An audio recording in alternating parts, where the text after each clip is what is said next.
Hey guys, it's the end of March and that means it's time for a monthly favorites video. Now, March 2020 has been unprecedented. It's been unreal. It's been unbelievable. Honestly, everybody's lives have changed so much, so freaking quickly. And quite honestly, sitting down to kind of gather up my favorite skincare products for the month, it just didn't quite feel right. So for this month's video, I just really want to take the opportunity to share everything about quarantine life. You know what I mean? The things that are helping me get through. I want to talk about how I'm accepting packages to my home with an abundance of caution. I want to talk about the skincare products that are definitely helping my hands get through all of that obsessive hand washing, and some of the things that are just helping me deal with the stress of the situation and helping me decompress. So if you are so ready to see this March 2020 quarantine life favorites video, give the video a big thumbs up and let's get started. Okay, so first up, I do want to talk about a new product from Purito. This is their All Care Recovery Cica Aid. And guys, these are pimple patches. I got this in the mail and I just kind of let it sit for a long time because I just didn't really have any pimples. I had this really blessed 2.5, 3 weeks of just the most clear and perfect skin. I was so happy. I had finally just hit the tail end of my purging process with my tretinoin prescription through Curology, which I'll be talking about in April. I know a lot of you are really looking forward to hearing more about that, and I will be talking about it soon. So I had kind of gone through a little bit of a purging process, but that finished, and I was so incredibly happy. And then, I started to get some breakouts because of stress, and I don't know if you guys have been are your feelings showing up on your face, on your skin? Because for me, all of a sudden I was getting these big honking pimples and I'm like, where is this coming from? It's oh right, we're in the middle of a pandemic. That's probably the issue. I was really impressed with the adherence of these patches because I really felt like once it was on your skin and you had kind of pressed it in place, it didn't matter how many skincare layers I was slapping on, that pimple patch sat really nicely on my skin. And in fact, I actually wore this one out in public a few times with makeup over the top, and honestly, there was no problems whatsoever with it. So I was really impressed with the adherence, which is one of the number one things I look for in a pimple patch. The one thing I want to point out about these is what makes them very unique, at least in my mind, is the fact that they're treated with centella. So it's kind of dual action. You get the pimple juice sucking action from these patches, but the centella that has been treated with also helps to reduce redness and inflammation. And so I find that a little bit more unique among the pimple patch world. Other things I like about this are the size. I mean, it's a pretty generous size, 51 patches for about $8 to $9. Definitely been impressed with this new release from Purito. So let's talk hand washing, because who isn't talking about hand washing, right? This is our favorite hobby. We're getting into it, as we should. I wash my hands all the time now, and it's taking its toll. I mean, I already have dry hands as it is. Coming off the tail end of winter, my cuticles are a mess. My hands are just dry already, but washing my hands 3 times more every single day was leaving my hands really, really irritated and itchy. The funny thing is, I'm gonna say this and we're all gonna be duh, but it took me a hot second to realize it, and I know not everybody has, but if you are struggling with your hands and you're putting your hand creams on and it's still not quite enough, think about it this way. You need to treat the skin on your hands like you treat the skin on your face.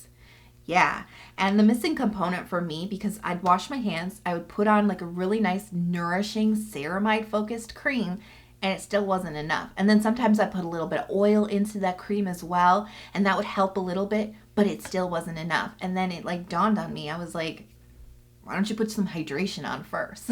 All you're doing is putting emollients and moisturizers and occlusives, but shouldn't you put some hydration? Don't you need to take care of your oil-water balance? Don't you need to think about your moisture barrier?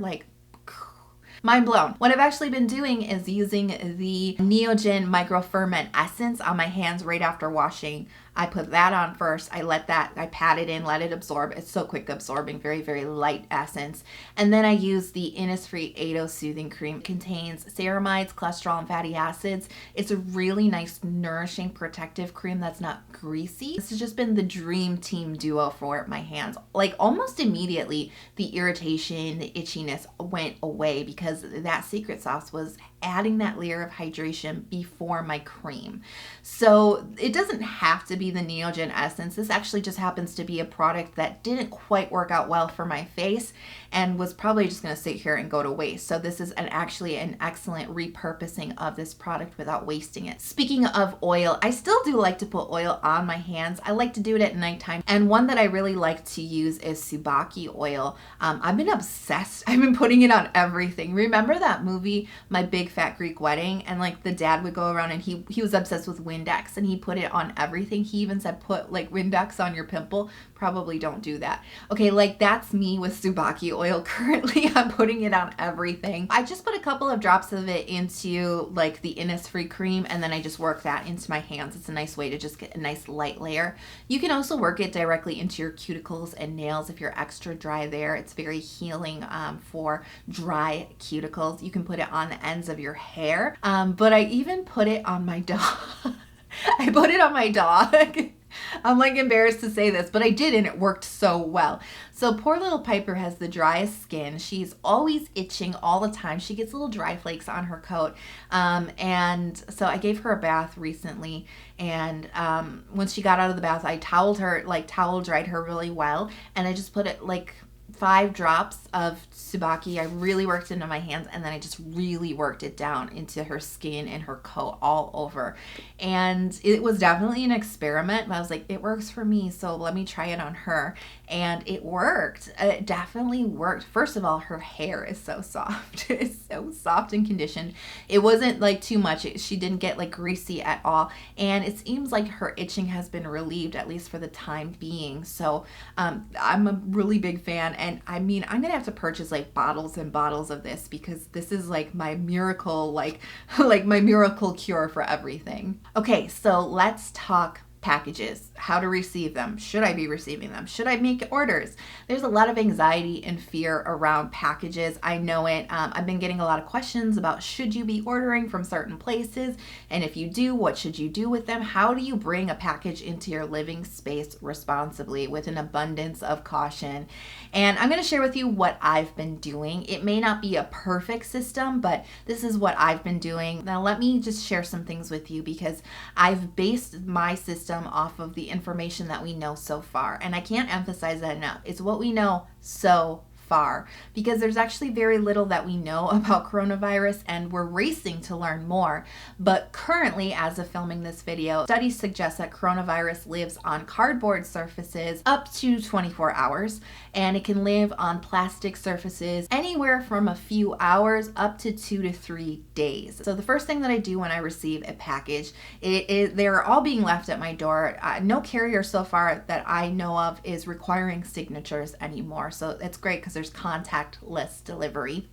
I live in an upper apartment, so I have stairs. So I have like a hallway with stairs and I have an attached garage. So what I actually do is when I go to the front door, I get the package and I actually just put it straight into my garage. So I leave the box or the package in my garage for a day, usually a little bit longer because I usually end up forgetting about them. And I like open the garage door. I'm like, oh yeah, I forgot about those. And then what I do is I wear disposable rubber gloves and I unbox everything and I take all the packaging off. So opening up the box, if the items came in any like bubble wrap, additional plastic liners, things like that, I remove all of that packaging and then I dispose of it immediately into the trash and recycling. Really, in my mind, your biggest risk is the outside of the box, not the inside of the box, because the items inside of the box are already been in quarantine. Right? You know, depending on the shipping time, it's been in quarantine for at a minimum 1 day, but for most of us, you know, we wait like a week or 2 for some of our packages. So from the time that it ships out to when it, you know, is at your door, usually that 2 to 3 days that the virus can live on like plastic surfaces, that's already been up. But my idea here is that the outside of the package is the most contaminated part of any delivery that you receive. Then what I do is I take the products from the inside and I quarantine them again. I gather them all up and then quarantine them again for about a day or two. Now, you certainly can wipe down individually the products that you do receive. Feel free to do that. Then you don't have to do the additional quarantine day. I personally am not doing that right now just because Lysol and disinfecting wipes and all of that is at a premium. That is a hot item and I actually can't find them still in my city. So I have what I have is what I have, and I'm rationing it because I don't have a lot and I just cannot waste Lysol spray to spray the outside of the box. I can't waste any wipes on products. There's definitely always a risk, but our highest risk really right now is coming in contact directly with the person who has COVID-19 from air droplets, from coughing or breathing the virus kind of into the air. So that's really your biggest risk right now, and being very, very cautious about how you're receiving packages. Always washing your hands, even after the disposable gloves. Washing your hands very, very thoroughly after handling any of that is really important. Kind of keeping the items in quarantine is definitely going to kind of help give you some peace of mind as you receive new items into your living space. So I am getting a lot of questions about should you still be ordering from some of your favorite retailers based in Hong Kong or in South Korea. I get that question a lot. I know, and it's a legitimate question. I do understand it, but I honestly just don't think that it should be too much of a concern. The reason that I say that, and I'm just speaking from my personal feelings on this, I'm really not that concerned, is a lot of what I just told you about the packages. You know, from what we understand now, from what studies are telling us right now, the virus at best can last up to a couple days, 2 to 3 days on the types of packaging that a skincare product would have, right? Plastic. And if you're ordering from Seoul or from Hong Kong, it's gonna take like 7 to 10 days on the best, like with the best order, right? It's going to take a hot second for it to get to your doorstep as it is. Really, in my mind, your biggest threat is the last person who handled your package, the delivery person or the person who packed the truck or whoever processed it through the delivery facility, right? Really, the outside of your package is the biggest threat, and the outside of your package is going to be just as vulnerable if it came from Hong Kong, if it came from Korea, if it came from New York, if it came from Texas.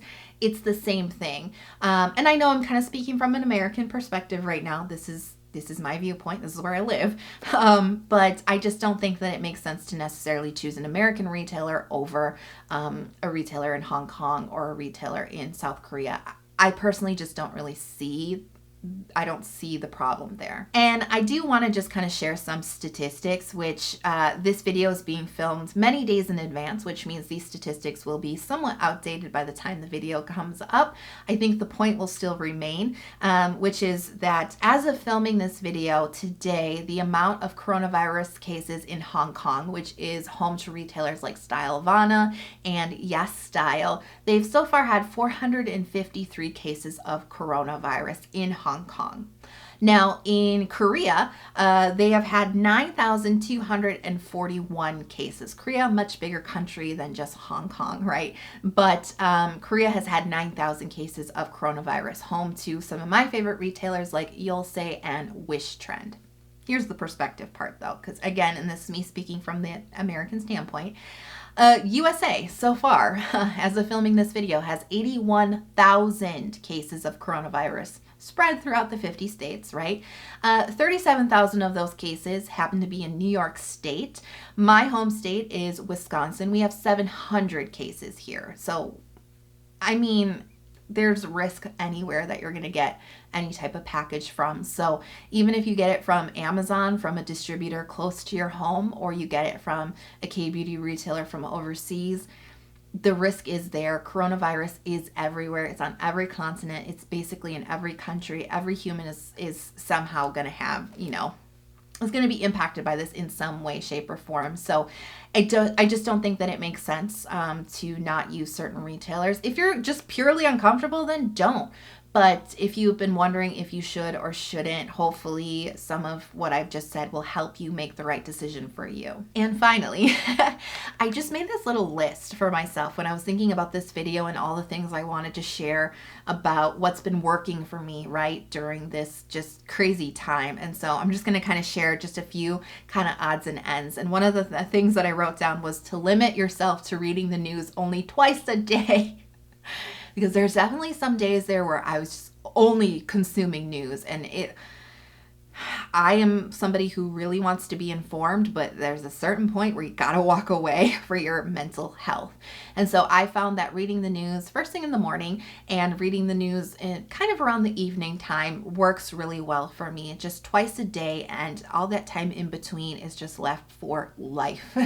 Just left for life. I mean, it seems like everywhere we turn, especially if you go onto Instagram, or if you go to Facebook. I don't really ever go to Facebook, but like if you're into those different social media platforms, you kind of just are running into the news. You're not even looking for it, but it's just kind of hitting you in the face, or it really is all that anybody can talk about. I get that. I have certain leeway for that, but generally speaking, I am only seeking the news twice a day, and it's definitely been helping me stay sane. Working out, working out more is what I wrote down, and definitely working out for me is a huge thing, because taking care of your fitness is important, and especially if you're somebody who is all of a sudden become homebound, right? You're now all of a sudden you work from home, you're used to going to an office, you're used to getting a certain amount of steps into your day. It's more important than ever to find some form of exercise to keep your body moving. Keep your body moving is important for your health, is important for your mental health, is important for your whole entire well-being. I personally find that working out really clears my head. I'm somebody who definitely deals with a certain amount of anxiety, and working out always seems to help clear my thoughts. And it also helps me sleep better at night too. So it's everything. It's mental health, it's physical health. And I just find that making a little bit of extra time now to work out really does help kind of balance my mind. And finally, just gratitude. Gratitude. It all comes back to gratitude. Honestly, my emotions go all over the place. I definitely like to present a very positive front, because at the end of the day, I know that that's the only way forward. That being said, I'm not perfect. I am not this like perfect sunshine of a person all the time. I'm not always like this motivated and like this just like inspirational like every day. Some days I'm just so scared. Some days I get worried. Sometimes I get worried about, catching the virus. I think about my family catching the virus. I think about all the family members I have who are vulnerable, who have pre-existing conditions. Then I think about how the economy is tanking and how that's going to affect me and how that's going to affect my body. Do you see what I mean about anxiety? It's okay to worry. It's okay to worry. Just don't stay there. Don't stay there, because that's when the fear and the anxiety and the depression and the sadness and just comes over you, right? The way to kind of reject that is to choose the positive. And one of the greatest ways is just to think about all the things you have. Don't think about the things you don't have. Don't think about how many rolls of toilet paper you have. I think I have 8. Think about the things you have. I have a pantry full of food right now. I'm not worried about any type of food shortages because I have everything I need right here in my home. I'm grateful that I am healthy right now, that I'm able to make this video. Go through a cycle of gratitude. Sometimes it's the smallest things that make the biggest difference. And whenever you feel yourself focusing on the things that you don't have right now, whether it's actual material things that you don't have, like supplies or food or money, or maybe it's something like, I can't go to this restaurant, I can't go to this park, I don't have the ability to leave my house. Whatever it may be that you're thinking you don't have, try to turn that thought around and focus in on the things you do have, because I'm sure that you probably already have a lot, and sometimes we just don't realize it. So I hope you guys enjoyed that. I guess it's not a monthly favorites, but more like a monthly roundup or recap. I hope you guys enjoyed it either way. And I'm curious to know now, like, what are you guys doing to help yourselves get through? Do you have some favorite products or skincare routines that you've been following, or just some things that have been helping you you just deal, let me know in the comment box below. Let's all help each other out with our great hints and tips. If you enjoyed the video but you're not already subscribed to my channel, please consider hitting subscribe before you leave. I release 2 new, usually Korean skincare focused videos every single week. And, come join me on Instagram if you want to see more. I'm on there every single day. I post my skincare routines. I talk about new products and I do mini reviews. So definitely come join me over on Instagram if you would like to. So I really, really, really am sending you guys so much love. I'm sending you so many positive vibes, and I hope that you are happy, healthy, safe, and I wish the same for all your family and friends. I can't wait to see you in the next video. Bye.